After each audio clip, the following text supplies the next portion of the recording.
But what are the things that you are looking forward to doing now that you were not able to do while you were still working? It is. It's a wide open book. And that's the great thing about retirement. You can do what you want when you want to do it. And everything slows down. I mean, I'm not in a hurry anymore.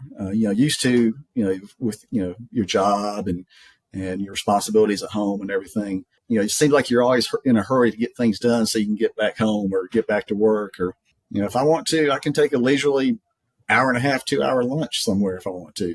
Michael always wanted to retire early, but it wasn't until his wife's major scare with cancer that reframed the way he thought about work in the first place. Tune in as Michael shares about his journey and his wife's journey through her chemo treatment, how this perspective, along with the death of other loved ones, led him to retire early because life is precious and we're never promised tomorrow. My guest on today's episode of Retirement Reality is Michael. Michael, if you could choose one word to describe your retirement so far, what would it be? Liberation. I'm no longer chained to a desk for 8 hours a day. No longer under, I work from home, so no longer under house arrest all day long, 8 hours a day.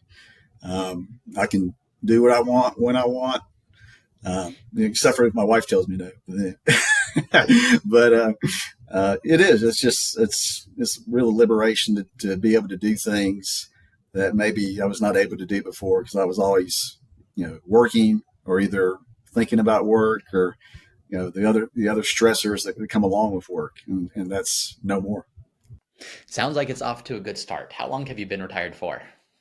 Approximately 7 weeks. I stopped laboring on Labor Day weekend. I thought that was appropriate to stop then. So I'm still newly retired, I guess you could say. I'm still have not really reached a point where I'm bored or, looking for other things to do. But I've also been somewhat busy during my retirement so far. My daughter got married, so I had that wedding. And then also her best friend that sort of we helped raise, frankly. She grew up in our house somewhat. So she also got married. So those are rehearsal dinners and weddings taking up some of the weekends. I'm on vacation this week down here at the beach here in Destin, Florida. So it's all good so far. Retirement so far. Yeah. How long have you been retired for? How long have I been retired for? Yes. About 7 weeks. So like I said, I decided to stop laboring on Labor Day weekend. That's right. Had a big barbecue and sort of retirement party with a bunch of friends. I'm also somewhat lucky. I have a couple of friends who are also retired that are about my same age. I'm 57. One of them's 60, the other one's 59. So I immediately have a friend group to go do things with, when I want to. So you retired fairly young. It doesn't sound like you loved work. It sounds like it was something that you were excited to get away from. What prompted the decision to retire at 57? Frank, I always prepared to retire early. When I first started working in the early 90s, there was a couple of books that really had an effect on me. One of them was the Covey book, The 7 Habits. So begin with the end in mind, was one of the habits. And the other one was Millionaire Next Door. And, both those, Millionaire Next Door talked about spend less than you make. So always save. And in conjunction with that, my first employer, they talked to us about a 401k and investments and growing those investments, compound interest and all that stuff. And so they had, I think it was Vanguard, actually had a guy from Vanguard come in and do an actual in-person presentation. This was before Zoom calls and this thing. So that really left a lasting impression on me. So early on, I was investing quite a bit in my 401k, but also I started doing drips, dividend reinvestment plans, which later became a brokerage account. So those things sort of set me off early in my career to where I ended up doing pretty well. Now, to answer the other part of your question, what was the motivation to retire when I did, besides, being prepared financially? It was, my wife went through cancer last year. And she's in remission now. So that's, thank the Lord for that. But she had chemo for about 6 months, 7 months. And so sitting in that chemo room, which is, it's like a big room with, 10, 20 chairs where people are getting IV drips, all kinds of different cancers, all kinds of severity levels, some of them terminal, all ages of people. So you see teenagers, 30-year-olds, 40-year-olds, old people. And it really gives you a perspective on how short life can be. You really get to see that while you have your health, you should take advantage of that. Your health really is wealth. And, while you have the youth of your senior years, you really need to take advantage of that before you're not able to do things. Or maybe you get that cancer diagnosis. Maybe you get, you break a hip or something like that where you don't have any mobility anymore. So to me, that resonated with me quite a bit. So that, those are some of the things that sort of went into my decision to go ahead and retire. I'm glad you say that, Michael, and thank God your wife is better now and she's in remission. But there is this sense of not just, oh, we'll live the traditional 80, 90 years, but there's this sense that all those years are created equal. And one of the things I try to preach so much in these videos is not all those years are created equal. You're 57 today. The things you can do today are going to be very different than the things you can do at 77 or 87. Right. So even if you knew you had 30 years of life left, the next 5 are going to be the best by far on average than are the latter 25 in a sliding scale. And by the way, the earlier you do retire and the earlier you can start prioritizing your health, the more of those good years you're going to have because you can extend some of that health span. I'm curious, are you doing anything different now, just even with life? Your wife went through that very scary time. She's better now. She's in remission now. Are there things you've done because of that, outside of retiring, of course, because of that fresh perspective? Yeah, I mean, I've really started focusing on my health. I used to do those Tough Mudders and Savage races and all that, but the last couple of years I sort of got out of shape because of what my wife is going through. And the year before that, my mother and my aunt went through some severe health crises. They both passed away. So taking care of my mother the year before, and then this past year, like I said, my wife, really got out of shape. So I've been working on getting in shape. A buddy of mine, he and I have been doing some of the sections of the Appalachian Trail, which, that's a lot of elevation. That'll definitely get you in shape.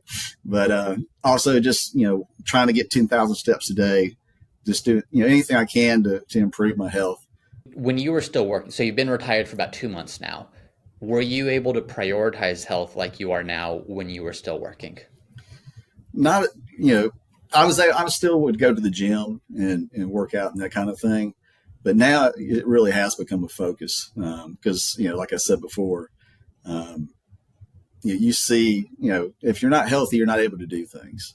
My wife and I we live in Atlanta, Georgia. So we once she was finished with chemo as a celebration, we did a trip that she always wanted to do. We went to Napa.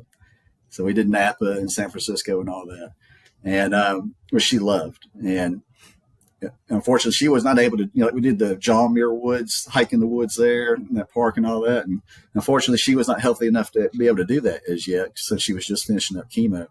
But so again, our goal is to both of us be healthy enough to where we can make these trips and see things that we've always, read about or heard about. But now we have an opportunity to actually go and do those things. Yeah. Yeah, I love that you're doing that. I want to go back to your retirement for a second. So you retired at 57. A big part, maybe the full part of the impetus for that was wife got a cancer diagnosis. Better now, but that puts things into perspective. When did you feel like you were in a financial position to be able to retire? Actually, it's probably the year before that. I'd always, again, like I mentioned earlier, I always had set goals early on. And I hit that financial goal the year before that. But it's ironically, my employer actually, they offered an HRA plan, and they were phasing that out in January of 2026. So that was the money that was built up in that HRA plan which it wasn't a huge amount, but it was, it was not a small amount either. And that was just going to go away. That money would disappear. So that was just added incentive to go ahead and pull the trigger, which I did. Yeah. As you were preparing to make that decision, to pull that trigger, what was going through your mind? I know that you were looking forward to retirement, it sounds like, but what fears, what concerns, what anxiety, what was keeping you up at night as you were getting ready to make that decision?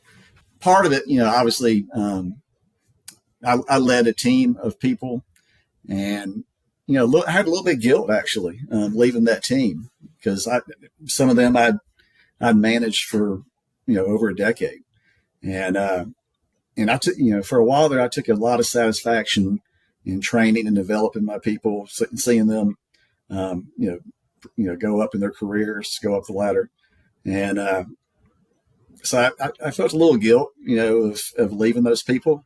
But on the other hand, I think most people, I've seen some of these other interviews, and I tend to agree that your company is not going to miss you. Maybe for a few days until they find somebody else to fill that spot. But it's your company you'll be forgotten a lot sooner than you think you'll be forgotten. You're not as indispensable as you may think. And so yeah, that, and again, I hit my financial goal, and I was just ready to start living life, man. I mean, technically it's the worst financial decision I could have ever made, because, I could have had another 10 years of income, assuming, you make a certain amount, that could be $1 million more. Right. But, I was just ready, and I haven't regretted it a bit. I like what you just said, because one of the things that there is that challenge of, if you're running a financial projection, there is 0 times out of 100 that you're ever going to run a financial projection, and retiring early comes out as a better financial decision. That's always less income. That's always fewer contributions to your 401k. That's always less money paid into Social Security. That's always more years of you needing to fund your own healthcare expenses. Although in your case, you had the HRA that I know would help with some of that. But I think that the conclusion you arrived at is, yes, money matters, but there's these different almost scorecards that we need to look at. One is, how am I doing with my financial health? But also, you're already talking about my physical health, my relational health, my ability to spend time with my wife, with my daughter, with the people that matter. And the financial thing's so tangible, it's so in your face, it's so easy to track that and to run projections that quantify that. The others are so much more difficult to quantify until they're gone. And you had that very scary experience of being on the verge of, what happens if something happens to my wife? Then you feel the pain. But if you're not actively thinking that way of, these years are limited, these years are precious, it's very easy to get caught up in the one single tangible scorecard element, which is the financial side of things, and miss out on the rest. Yeah. I mean, and again, it's up to everybody's comfort level. I mean, it's really not how much you have, it's how much you have to spend, right? I mean, if you have expenses that are still basically keeping you having to work, then that's understandable. But if you're financially able to do it, just do it, man. Because again, it's been great. I mean, I'm pretty new into it, but I've really enjoyed it so far. Well, you retired at 57. You said about a year prior to that, is that when you actually felt like, yeah, I'm financially able to do it? Yeah. Was it wife's health that delayed that a year? Or was it the fear of telling your team or letting your team down, at least in your own mind, that you're going to not be there anymore? What happened over the course of that year that finally prodded you to move forward? I think you touched on both of them. It was my wife's health, so health insurance, and then also I just again, I wasn't really burned out on work as yet. I was getting there, but I was not yet. But the health insurance for my wife was, obviously, you don't want to go through a change during the middle of cancer treatments and chemo and all that. You don't want to risk any kind of issues with health insurance. Yeah. America's health insurance it's a difficult thing to talk about, because it's not it has a lot of challenges. I'll put it that way. So it's expensive. I'm sure you saw those challenges firsthand. What are you, so you're 7 weeks in, 8 weeks in. I know that granted there's maybe still the honeymoon phase of retirement, but what are the things that you are looking forward to doing now that you were not able to do while you were still working? It's a wide open book, man. It's a wide open menu. I have a friend of mine. She's into scuba diving, so she's been trying to talk me into. I used to scuba dive back in college, and so she's asking me to get recertified and go scuba diving trips with her. I have some friends that are big into pickleball, so they're trying to recruit me to do pickleball. I think I mentioned I have a buddy he's wanting to do the Appalachian Trail. I'm not going to do the through hikes. I'm not going to, I think I've gotten a little too soft to be in a tent and no restrooms and that kind of thing. But I'm fine with the section hikes, and we've already done a couple sections of the Appalachian Trail here in Georgia. But it's a wide open book, and that's the great thing about retirement. You can do what you want when you want to do it. And everything slows down. I'm not in a hurry anymore. Used to, with, your job and your responsibilities at home and everything, it seems like you're always in a hurry to get things done so you can get back home or get back to work. Or, if I want to, I can take a leisurely hour and a half, 2 hour lunch somewhere if I want to. I don't have to, when I'm at the gym, I'm not trying to hurry and get through a workout anymore. It's no deadlines, it's just everything's more relaxed. There's no more pressure. That's actually, I think maybe one of the things that surprises people most is they don't fully appreciate how much of in a hurry they always were until Yeah. they're retired and they're not in a hurry. Was there a moment where it hit you, Michael, that, oh, I can take my time here. Although, you have that feeling of, I got to get somewhere, I got to get somewhere, I got to get home. And you say, Yeah. no, I don't. I don't have Right. to do that. Well, I mean, the first thing was not having to get up at 6 a.m. anymore. So when I did go into an office, I had to get up at 6 a.m. because I had a 45-minute commute. Now, after COVID, I was able to work from home. My job moved to where I was just working from home. So then I was getting up at 6:30, 6:45. But now, I sleep in till like 8:30 if I want to. So it's right there is I'm getting more sleep. There's again less stress, and then I guess I get up. Say I get up at 8:30. I'll fix a cup of coffee. Read the news, maybe watch you on YouTube. Who knows? But sometimes after I finish my coffee, a lot of times I'll go on try to get my 10,000 steps in. So I'll go on a long walk and listen to YouTube videos or other podcasts or I've actually started reading books again. For a long time there, I let myself be distracted with work or social media or whatever. And, I fell out of the practice of reading books and I've already read 2 or 3, classics that I always wanted to read. And I plan on continuing that. So it's just the possibilities are wide open. Yeah. I know you've already compared kind of health now versus health in your working years. If you're able to prioritize that again, you're able to do some of these hikes, you're able to spend more time at the gym. What about just mental health or stress levels or overall feelings of calm and peace and happy? How does that compare today versus 3 months ago when you were still leading up to retirement? Yeah, it's a load off your shoulders that you don't have those work responsibilities anymore. And it's actually helped that, like I mentioned earlier, I had a couple of friends who are also already retired. And so we meet up every now and then and just, discuss because we're all sort of going through the same thing. They retired before I did. They're, like I said, one of them 60, the other was 59. And so they've talked about some of the things that you and Ari's YouTube program it touches on is, the boredom, maybe feeling like, you're not needed anymore, that kind of thing. I haven't felt any of that, but I think those are maybe common things that retirees maybe experience at some point or another, especially if they had a high stress job, high pressure job, or where they manage people perhaps. And all of a sudden, maybe they feel like, they've turned into a nobody or something like that. I don't know. I'm not a psychologist by any means, but I haven't had any of that. I've had, just again, like I said, the feel of liberation, the feel of freedom. And if I want responsibilities, I can take on responsibilities. But at this point, I'm just enjoying it. Do you think you would have retired when you did had your wife not gone through her cancer diagnosis and treatment? Yeah, I don't know. I think the HRA thing was also a helpful determining factor, but I maybe wouldn't have had the perspective that I had after seeing what she went through, and also seeing what those other people went through in the chemo room. Hmm. Because it really it's emotional seeing, especially young people who maybe are terminal, but they're just holding on to that hope to take the chemo and hopefully maybe it'll work or prolong their life a little bit. Um, it's it's just heartbreaking, and then you, like I mentioned earlier, you really do see how important your health is, and take advantage of that health while you can, because you never know when something's going to happen.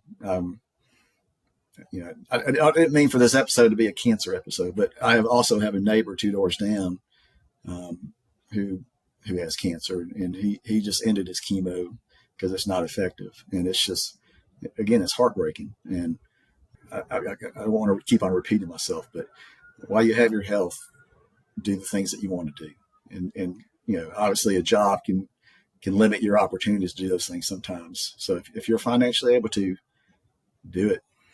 Hmm.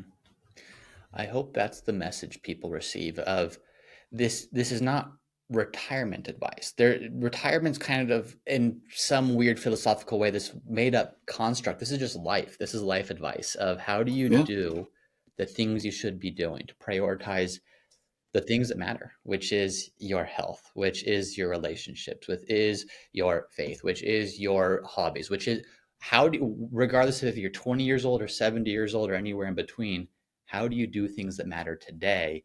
There just happens to be this conception that, oh, there's pre-retirement years and post-retirement years. And at the cusp of that is when you need to start thinking about this. But the reality is, this should always be a thought, regardless of where you are. And if your work is meaningful and fun and you love it and you love the people there and there's purpose, work yeah, as long as you can, as long as it's not hindering your ability to do other things. But the second that the things that matter start to be jeopardized by what you're doing 9 to 5, 5 days a week, what you're saying is so true. If you've got to step away once you're financially ready, because you're not going to get a spouse back if something right, happens. You're not going to get your own right. health back if something happens. You're not going to get anything back once it's passed. Um, I know your retirement so far has been nothing but good things. It sounds like it's been liberation, to use your word. Do you know people who have struggled in their retirement with boredom, with loneliness, with lack of structure, with lack of purpose, or does everyone you speak with have positive things to say? No, one of my friends, I think he has struggled with it a little bit. He was an attorney, and I think he was, I think he really thrived on trials and the build up to trials and all that. So I think, he's been looking into maybe doing something else, like as a part-time gig, maybe even teaching, that kind of thing, which, who knows, I may try to do something like that someday. But, because again, so I think some people probably do look for, something else to do. Um, if they hit some point where they're bored, or they want challenges, besides, you know, living at home, and you know what could be considered boring, I guess. Um, so yeah, I think he struggled a little bit. I don't think he'd mind me telling him that part of it, but I have not hit that point yet. But again, I'm very early into retirement, so Well, what have you so there's two major factors I would say so far have contributed to you enjoying it. One is, of course, the perspective that you only really get when you or a loved one goes through a major health event. The second is you were financially ready. You've been preparing for this moment. You have saved, you have invested. And so those are two pretty pivotal things. But is there anything else, Michael, that led you to this moment where you feel like this does feel like liberation? This does feel wonderful because of the things I did on the other side? no, I don't think so. Again, financially, I did everything I needed to do to get to where I'm at, and then just seeing the health challenges that my mother and my aunt and my wife went through. Those were sort of the kick I needed, the perspective I needed to go ahead and pull the trigger when I did. Yeah. Um, but it's just it, it's just great. Yeah, I don't want to, to people who are not at that point yet. I don't mean to rub it in or anything, but it really is just it's just a stress, off your shoulders, and now you can just live life and um, do what you want to do. Um, Mm-hmm. so it's Have there been any surprise? Not maybe not challenges, maybe good things, but have there been surprises about how great it's been or about how free you feel? I know I wouldn't even say it's a traditional retirement yet. Your daughter got married, your daughter's friend who's like a daughter got, so it's been a bit busy even despite yeah, that. But any major surprises and the reason I ask is this is a show where so often people think that retirement's all about getting the spreadsheet right, getting the numbers right, right, getting the withdrawal strategy right. And they reach the limit of how far that can take them and they still don't feel comfortable. They still don't yeah, feel ready. And it's because of that, what the heck is on the other side? And maybe I don't have any Michaels in my life to share with me. Uh, Here's what's going well. Here's what's hard. Here's what the adjustment's like. And they're just craving that. What do you do? What's it like? What was surprising? Anything that you would share to that person who's getting ready, but just not quite there and taking the leap? yeah. I mean, again, it's just your comfort level with what kind of where you're at financially, what kind of expenses you have. The big, obviously, the wild card is healthcare, expenses, health insurance. Right now there's obviously the big dispute about the Affordable Care Act and subsidies and all that. So, supposedly, if the subsidies are not approved, then your health insurance costs could double, right? Which is, if you're not financially prepared for that, that could be a big hit and affect your retirement. So it's just decide what you can afford to spend each month. Stay within that budget, so that gives you peace of mind. It gives you comfort that as long as you're staying within your budget per month, and you should be good. At least that's how I'm doing it right now. I have a certain amount I spend each month, and I stay under that, and I feel secure. How has your actual spending, granted it's only been 2 months, but how has your actual spending compared to what you thought it would be as you prepared for retirement? Yeah, actually, it's been an expensive year, frankly, because again, my daughter got married, so I spent a lot of money there. And also, I had a sudden expense come up where I had to pay for a new roof. So that was unexpected. So in the same year that you retire, you have those huge expenses come up. So that was, but it is what it is. And when you project out in the long run, um, I feel pretty good about where I'm at. Um, I do have a financial planner who I help discuss I discuss these things with, and he gives me peace of mind as well. Um, I think as y'all mentioned on your videos before, tax planning is a big part of it. Trying to figure that out.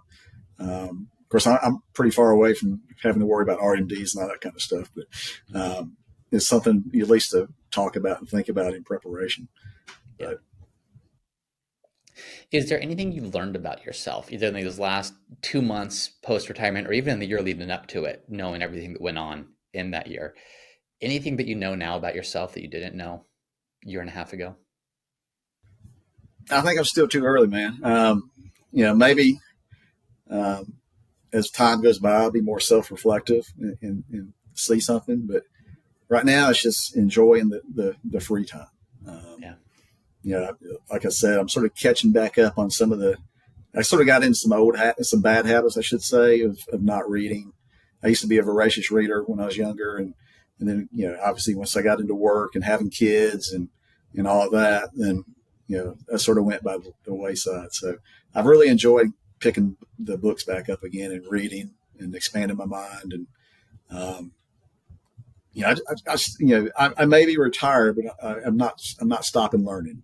I still want to learn, and I want to educate myself. So I really enjoy reading. There's a lot of these classics too, which maybe I haven't read them since I was in high school or something. But um, I'm enjoying it. Yeah. You're enjoying the moment. You don't need a ton of Uh, reflection if you're enjoying it and doing the things that you enjoy doing with the people you enjoy doing them with.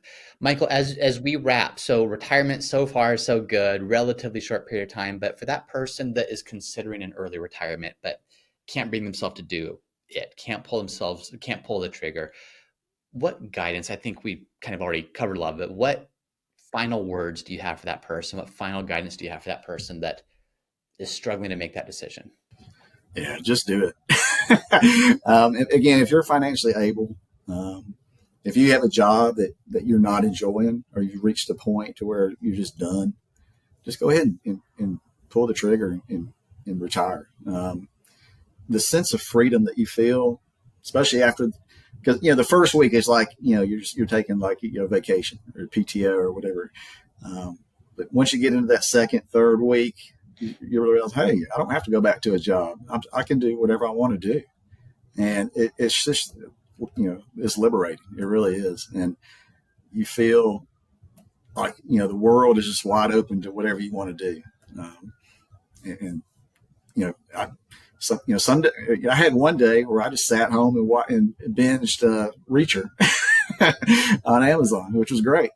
I've never been able to just sit there and watch like 2 or 3 episodes back to back and binge watch something. So, I mean, not that I would suggest that people sit home and watch TV all day, but it was fun just to do that one day when I was able to do it. It was great. So it's wide open to do whatever you want to do, whatever you're interested in, whatever pushes you, you can do it.